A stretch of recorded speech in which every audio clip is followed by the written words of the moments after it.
Hey, Earl. How do we adjust pricing for midterm rentals during a slow season? Great question. Let me break it down so you protect your profit without scaring away potential guests. In one of our current MTR markets, we're seeing average rents for 5-bed homes in the $2,300 to $2,800 range.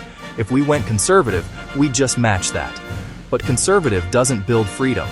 Instead, we apply the 1.3x rule. That means, if the average rent is $2,500, your MTR pricing should be at least $3,250 a month. Why? That number gives you enough wiggle room to cover all-inclusive utilities, lawn care, trash, and supplies, and still leave margin for your time or a co-host's fee. Now, for bonus seasonality sauce, plug this into a dynamic pricing tool like PriceLabs and let it scale for peak months. You might find yourself sitting comfortably at $3,500 or $3,800 when the season turns. And if the property sits empty for 3 to 4 weeks, we run a 14-day test at $2,295 a month. That slight drop increases visibility and gets inquiries flowing again. I want to know what you do when bookings slow down.